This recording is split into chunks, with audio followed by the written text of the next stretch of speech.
नमस्कार दोस्तों, मैं अनामिका आप सबका अनामिका एस्ट्रोलॉजी में हार्दिक स्वागत करती हूँ। आज हम बात करेंगे खर मास की। जानेंगे कौन से 10 काम हैं जो इस समय पर आपको भूलकर भी नहीं करनी है। दोस्तों, 16 दिसंबर 2021 सुबह 3:43 पर सूर्य देव का राशि परिवर्तन धनु राशि में होगा और धनु संक्रांति से शुरू होगा खर मास, जो 14 जनवरी 2022 तक रहेगा। हर साल जब सूर्य देव धनु राशि से गोचर करते हैं तो खर मास का प्रारंभ होता है। हर इंसान खर मास के समय कई चीजों पर प्रतिबंध जरूर सुनता होगा, लेकिन कभी आपने सोचा कि ऐसा क्यों है? क्यों खर मास के समय चीजों पर प्रतिबंध, मांगलिक कार्यों पर प्रतिबंध लग जाता है? दोस्तों, बहुत ही रोचक कथा है जिसे सुनकर आप भी पूरी तरीके से चौंक जाएंगे। खर मास में सब ये जानते हैं कि सूर्य देव की गति धीमी पड़ जाती है, लेकिन ये गति धीमी पड़ती क्यों है? दोस्तों, हम सब जानते हैं कि सूर्य देव पूरा समय ब्रह्मांड का चक्कर लगाते रहते हैं, कभी भी विश्राम नहीं करते, कभी भी रुकते नहीं है। एक ही गति से सूर्य देव ब्रह्मांड का चक्कर लगाते हैं, कभी वक्री नहीं चलते, सीधी चाल चलते रहते हैं। लेकिन साल में एक पल ऐसा आया जब सूर्य देव के 7 घोड़े जो उन्हें खींचते हैं, उन्हें विश्राम की आवश्यकता पड़ी। धनु राशि की तरफ जाते जाते उनकी प्यास और बढ़ने लगी, क्योंकि धनु राशि एक जलीय राशि है और हर महीने दर महीने राशि बदलते हुए जब यह घोड़ी धनु राशि के आसपास पहुंचने ही वाली थी, तभी उन्होंने सूर्य देव से आग्रह किया कि उन्हें पानी पीना है। वह बहुत ही थक गए हैं, लेकिन सूर्य देव ये जानते थे कि वह रुक नहीं सकते। लेकिन इसके बावजूद भी अपने घोड़ों की ये दशा देखते हुए एक तालाब के पास उन्होंने सोचा कि इन्हें विश्राम जरूर करवाया जाए, इन्हें जल पिलाया जाए। तभी उन्होंने देखा कि वहां पर 2 खर खड़े थे, यानी कि 2 गधे खड़े थे। जी हाँ दोस्तों, तालाब के पास उन 2 गधों को देखकर, 2 खर को देखकर सूर्य देव को एक बात सूझी। उन्होंने अपने घोड़ों को वहीं पर विश्राम करने के लिए छोड़ा और गधों के सहारे अपने रथ को आगे बढ़ाया, क्योंकि वह जानते थे कि उनके रुकने से पूरा जनजीवन रुक जाएगा। लेकिन गधे तो गधे हैं और घोड़ा घोड़ा ही रहेगा, और ऐसा ही हुआ।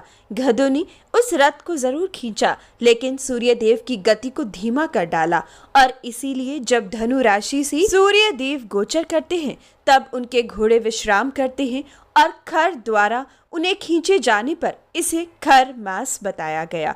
इसी दौरान सूर्य देव की गति धीमी पड़ने पर बृहस्पति देव की राशि से सूर्य देव का गोचर होना बृहस्पति देव को भी अस्त के समान फल देता है, और बृहस्पति देव मांगलिक कार्यों के कर्ता धर्ता है। आपके पारिवारिक सुख के, आपकी घर गृहस्थी के, पारिवारिक वृद्धि की, साथ ही आपके व्यापारिक क्षेत्र के देवता हैं, जिसकी वजह से बृहस्पति का अस्त के समान फल देना, सूर्य का अपनी गति को धीमा करना इस मास को पूरी तरीके से अशुभ बनाता है।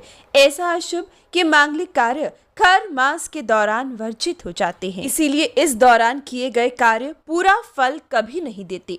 इस दौरान किए गए कोई भी शुभ कार्य का शुभ परिणाम इंसान को नहीं मिलता। सिर्फ इस प्रकार से कार्य होते हैं जिसमें बार बार रुकावटें झेलनी पड़े। तो आइए जानते हैं कौन से वो 10 मांगलिक कार्य हैं जो इस समय पूरी तरीके से वर्जित रहेंगे। सबसे पहला और सबसे खास काम, विवाह।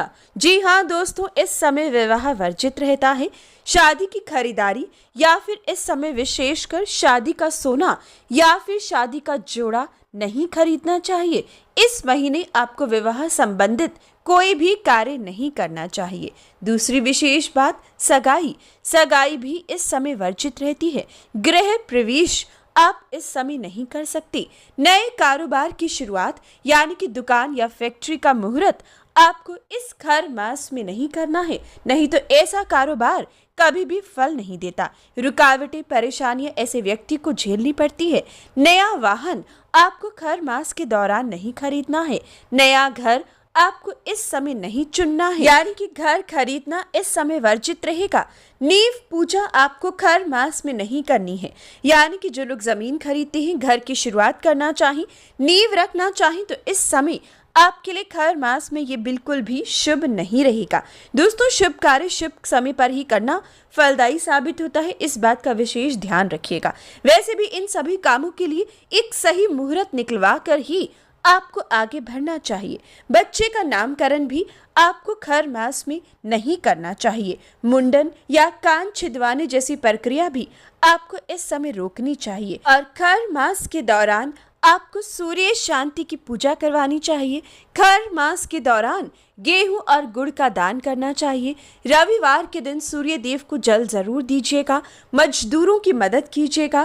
खर मास के दौरान विशेषकर आदित्य हृदय स्तोत्र का पाठ करना आप पर सूर्य देव की कृपा बरसाता है।